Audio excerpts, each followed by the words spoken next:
episode 130 of This Week in Marketing show, also known as your Team show. I'm your host Sajid Islam, and today I'll be going over the notable news and updates in the digital marketing space from the week of October 10th, 2022. So first off, a little bit update on Facebook, retiring yet one more thing. This time around, it's the instant articles. Originally launched in 2015, instant articles were designed to provide publishers with more engaging, fast-loading way to present their articles on Facebook, helping to maximize reader engagement within the app. Now, Axios is reporting that Facebook is going to sunset this as well.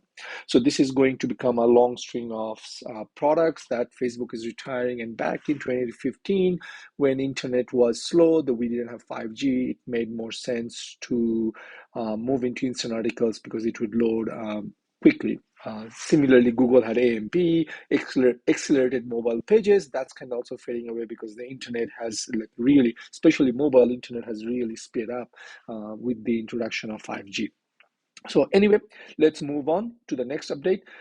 Now, in this case, TikTok is copying Instagram. I guess this is TikTok's way of showing middle finger to Instagram, because Instagram has been copying TikTok for a while.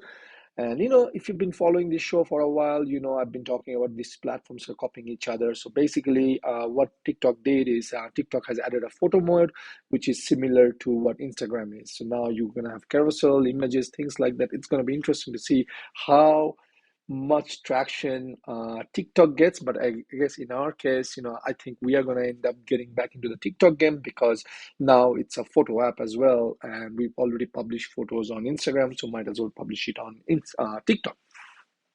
Next up, YouTube launches ad handles for channels, so it's moving on. It's moving in line with all the other social media platforms. Ad handles basically means, like, for example, on Instagram we are at MKT, the at symbol at MKTAND grow. Similarly, we had these handles on all our Twitter. Our Twitter handle is also at MKTANDGROW. So now on YouTube we can also do that. Now this is different for channel names. Basically, what YouTube is saying is that at handle name or at YouTube creators are basically a new unique identifier for all channels, and every channel will get one. And this is a way for people to tag you and mention you in your channel rather than copying your whole channel URL, things like that. It's just creating one step closer. So now if you're here listening to this and you didn't claim your ad handle, go ahead and do that. That would be good for you to do. Next up, Google Data Studio is now Luca Studio. Google launched Data Studio back in 2016 as part of their enterprise Google Analytics 360 suite. And Data Studio is something that we, Google advertisers, performance marketeer, analytics pro, we use that to do a lot of data reporting, things like that.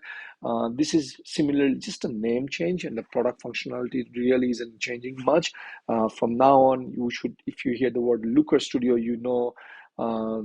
we are referring to the old Data Studio. Google has been going into a lot of rebranding exercise lately to, I guess, streamline products and to make it sound more appealing now. I do not like the name Looker Studio. It would have been a better way to do Reporting Studio or something like that, but that's just me.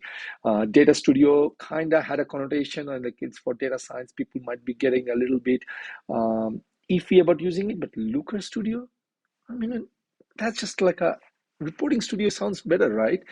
Anyway, they also have a professional version, a paid version of Luca Studio called Luca Studio Pro. The Pro version will get enterprise management feature, team collaboration capabilities, and new SLAs, like service level agreements. But I would say Google is saying that this is just the first release, and company has developed a lot of roadmap capabilities, starting with Dataplex integration, data lineage, and metadata visibility, blah, blah, blah, which is mainly geared towards enterprise customers. Small to medium-sized businesses should be using Looker Studio to do reporting. Like for one great example is to do a side-by-side comparative reporting on, say, Universal Analytics, which is going over next year versus GA4. So now you can see the data and see how much actually the difference is, because there will be a difference between the data from GA3, which is Universal Analytics, and GA4, just because the way it collects the data. So now you have, and we use it all the time in our business, which is Data Studio, which is now Luca Studio. So folks, that's it. Let's jump into the next update. The next update is Google swaps title tags with site names from mobile homepage results. And Google is saying it's doing it in order to make it easier for users to identify specific websites in search results. So basically what they're saying is, like, for example, if your site title, if you have a site title, let's just say, awesome SEO or awesome red shoes, and your domain name is, just say, Samantha Shoes. On mobile, it's going to show up as samanthashoes.com, not awesome red shoes, even though that's your, that's the thing you've set it in the title tag. Now, having said that, Google is definitely recommending you to use the website structure data type and specify the name property, and probably Google is going to start using that from there.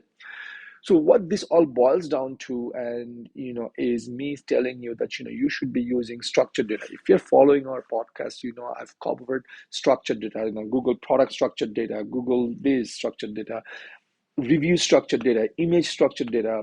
It's only because Google, the name of the game nowadays in to be part of the SEO games is to use structured data. Okay, and in your structured data, basically use website structured data, which is what Google recommends you to do. Then set the title tag, then set the heading tag, and then use the Open Graph protocol metadata, basically, which is the OG : site name. I am going to put I already put the link to the official announcement there and the Search Central documentation as well. But why Google is saying you recommend the structured data is because if you don't have the structured data, Google is going to start using the domain name. And if you have this structured data and you set this name property, then Google is going to pick it up from there. Now, it has been a hit and miss in terms of certain websites, like for HubSpot, it's showing the title tags. For other smaller sites, it's showing the site domain name. But go ahead and set the what I would say is just website structured data. Next up, Google is renaming Webmaster guideline to Search Essentials, or they already did. So what they're saying is the Webmaster guideline had this negative connotations. People would think, oh, this doesn't apply to me because it's for webmasters. And back in the day when they had it, it was basically there was a webmaster who'd make all the changes to your website. Now, Google is saying, a lot of creative people, developers, and business owners are doing it on their own, and we want to become a more welcoming name, which is why they're calling it Search Essentials. Now, having said that, they are also made some changes. On the documentation side, they made some changes, and you should definitely check it out. If you are in the SEO game, there's a section called Technical Requirements to help people understand how to publish content in a format that Google can index and access. Google has updated their guidance for spam policies to help website owners avoid creating content that isn't helpful for people using Google search. Google explained that most of the content in the spam policies had already existed in Google Search Central in the quality guidelines. Google did make a few additions to provide clearer guidance and concrete examples for issues like deceptive behavior, link spam, and online harassment and scam and fraud. And thirdly, they have a key best practice, which is Google publishing guidance that people can consider when creating sites to create content that serves people and will help a site be more easily found through Google search. Now, these are all helpful. I'm putting the links to the guidelines in our show notes, so you have to check it out, because it is impossible for me to go over all this all these details in I guess, how would I say, in detail, in depth on this podcast. The goal of this podcast is to bring you on all the things that are happening, all the changes that are happening, so that now you can say, hey, this applies to me. Let me go dig up and dig deeper on this. Next up, we have Google has announced Search Central Live Conference. This is going to be held in Singapore on November 24th. Registration is going to open on November 15th. Now it's a free event, and now Google is saying, hey, just start. This is Google is saying, just don't start booking the plane tickets, because this is just one of many we're gonna do. Stay tuned. Follow our Search Central page or the Twitter feed to figure out when the next one is going to be. You're gonna also be able to apply for these things, and this is a good way to meet the Googlers, especially the rub shoulders with the names that I cover on the show. Gary Elias. I do not know if John Mueller is going to make it to Singapore or not, but again, if there are any updates from this conference, we're going to obviously cover it in our podcast or our show. Next up, we have Microsoft being launched and launches this thing called Image Creator. It's basically an AI image generator. What this does is, and there are and I've seen other websites that have done this. They use this technology, OpenAI technology called DALL-E, DALLEI, I believe. Let me check my notes. Yeah. Oh, no, DALLE2, DALL-E 2 image generator. Basically, what you do is, say you're creating, let me use my example here. Say you are saying you want a picture of Shiba Inu as an astronaut, that would go, and you do not have that. You could type it in the image creator, and it's gonna spit out this image for you. Like, obviously, there are some things, Microsoft says they're gonna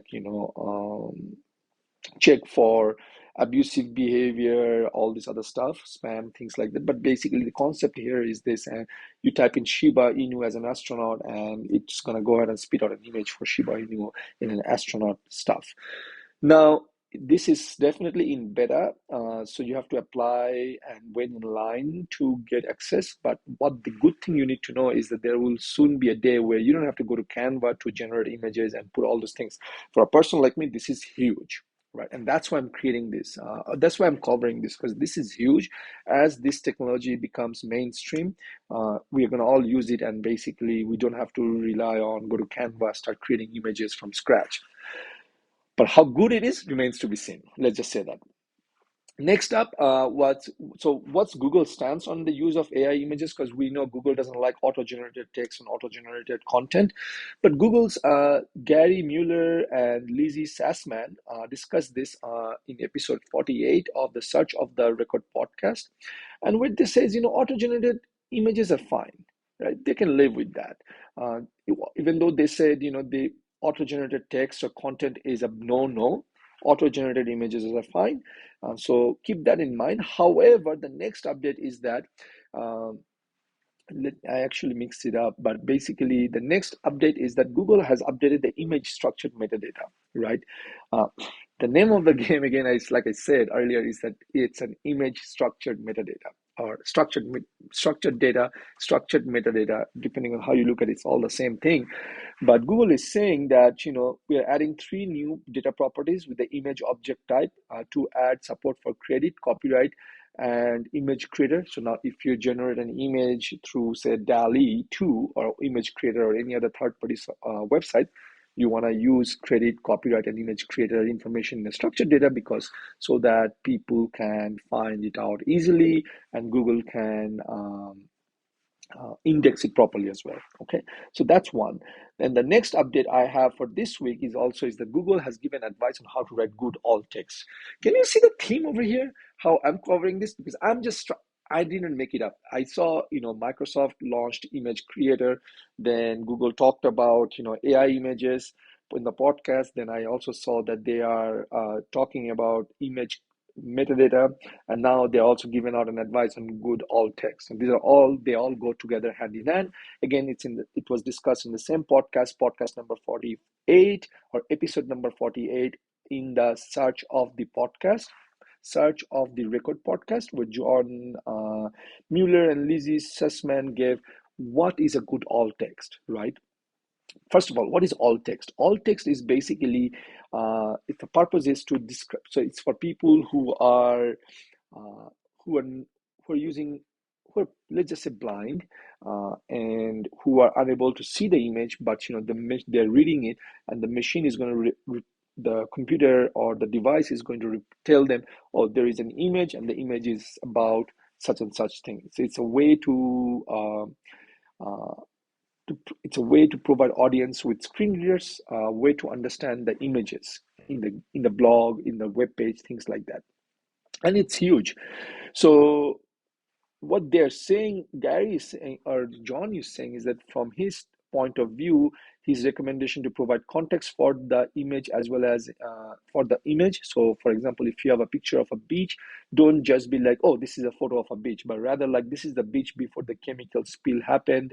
And maybe you provide another image that says, oh, this is the beach with when the chemical spill happened, or maybe this is when after the cleanup. So you kind of provide a little bit of description around this, right? Where you could say, and you could go a little bit deeper and just say, with damages being shown on the left hand corner. So all text should be written like this way. Say, imagine you are on the phone and you're describing that image to someone over the phone. How would you describe it? Like, you don't have to write like in a war and peace, but you want to be descriptive enough so that the person on the other hand can actually get an idea of what this looks like. So, hey, imagine this was a beach and they did the cleanup, and now imagine there are like spots of black spots everywhere, or there are like gaps and things like that. And that just makes it superb and helps Google to understand more, and then your images show up on image search. Next up is Google has provided 3 new examples on how to write product reviews. Remember, Google is cracking down on product reviews, and the way they're doing it is they're breaking it down by, number one, an expert staff member of a merchant that guides shoppers between competing products. The other example is a blogger that provides independent opinion of products, and number 3, an editorial staff member at a news or other publishing site. So why Google is doing is because Google wants you to use the product review in the right way, so that Google understands what type of site it is and when they should surface your site. Now Google is saying providing user feedback and user let me see how they say this here. A merchant's product page with user reviews is not considered a product review page in this context. That's what Alan Kent of Google said recently. And Google also recently clarified, remember, structured data may help Google identify product review type content. Why this is important? For many reasons. Number one is, if you're a merchant, you want to write product review and you want comparison because you want it to show up. So if someone is searching between, say, iPhone 13 and iPhone 12, you kind of, that surfaces up. If you are like in a portal that talks about iPhone 13 and iPhone 12, you want to talk it a different way. And if you're a news portal, you want to talk a different way so that Google understands and rank you accordingly. We are almost towards the end. There was a lot of product updates this week, which is why it's taking long. So now let's move on. Google still does not use the HTML language attribute. Google's John Mueller confirmed it. Just says we don't use HTML language attribute. Language attribute is used to, if you have a multilingual site, then, or if you have different language versions, then people usually use the language attribute to signal, hey, this isn't written in Turkish, this is written in English. Google doesn't use that. Google uses the reflang. We have covered reflang in a previous podcast. Basically, that's the thing Google uses, or they will just detect the language type and they will just use that language type. Now, if you are just only on English language, and that's the primary language of your website, of your business, then you don't have to worry about it. But if you're multilingual sites, you want to use reflang. The other point this week is Google's John Mueller this week said, SEO is a long game. Do not think, SEO is quick and easy. You do it once, it's done. SEO is a long game. If you think it's quick and easy, it's a hit job, then SEO is dead for you. It might be impossible to outrank high authority websites, but over time you will get there, right? Imagine you being a new soda company coming in and trying to take over Coca-Cola, right? It's not going to happen overnight. It's going to take a lot of hard work, a lot of careful planning, and a lot of work on your part to kind of take over Coca-Cola or Pepsi-Cola. So similarly, just think if you do a couple of things, put a couple of keywords and do all these things, and you think you're gonna rank on the top of the Google first page, you're wrong. That's what good John Mueller is saying. And John Mueller had an advice for you if you want to get your content indexed quickly is basically you have to ping Google with your sitemap, right? That's what John Mueller is saying. It's not guaranteed that your content will be ranked, but this will definitely get Google's attention. This is because Google doesn't look at it, do it doesn't guarantee indexing, but it will definitely get Google attention. So the way to ping sitemap is to you basically type in the URL google.com/ping sitemap equals to the URL of your sitemap. That's how you do it. It's in our show notes page. You should check it out. So if you have how would I say? Let me think. If you have pages that are getting updated, you could actually update the sitemap and send it to Google, or you could actually go log into Google Search Console and put in the URL of the page. Either or should work. Which method you choose is up to you. But I mean, if you change, let's say 10 pages, rather than going through all the 10 pages one at a time, you could just, update the sitemap, which should get automatically updated, and then ping Google and then get it indexed. Next up, Google Ads has launched Content Suitability Center. Content Suitability Center is mainly for people running YouTube and Google Display Network. This is, previously it used to be done in the multiple segregated sections of Google Ads, and it was hard. So what is Content Suitability Center? You can select 3 inventory modes. It's basically catered to your preference for sensitive themes such as profanity, sexual suggestiveness, and violence.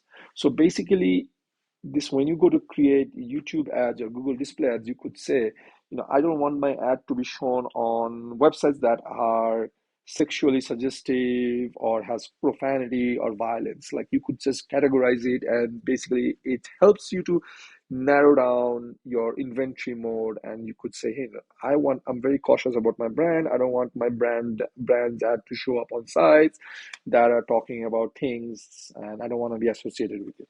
So Content Suitability Center helps you do that, rather than doing it for Google Display ads in one place, with YouTube ads in another place, and forgetting and doing things with the other. Next up, and the last update of this week, is Google Ads will remove some content targeting in YouTube conversion campaigns starting in 2023. What's going to happen is that right now we can target YouTube channel specific video lineups, URLs, apps, or other collections. Google is removing that. This hyper targeting is what made YouTube amazing, and people loved it so much, and now Google is yanking it away from us in 2023. So there's nothing we can really do, but I think this is way of Google, I guess. I don't know, I guess they're trying to make more money, because now I used to tell people, and hey, you can have your ad run in front of other people's, your competitors' channel. Google is removing it. I do not know what the issue is, because I think the other day Instagram was saying we could do this. Instagram is looking to do this as well. So I don't know if Instagram is getting into the game. Google is pulling out of the game. I hope Google changes their mind, because this is something huge. This made YouTube amazing, but it could also go into a downward spiral. For example, I would run my ad in front of your video, and you would run your ad in front of my video, and we would go. It's like a circular thing. It's an infinite loop. So in a way, it's good, but I don't still like it. I wish they had left it the way it was. Okay, folks, that's it for this week in marketing. Now you know everything to be in the know. If you'd like to read more, make sure you follow the show notes page, where you will find some of the links that I've mentioned. Once again, this is your host Sajid Islam signing off. Until next week, take care. Bye-bye.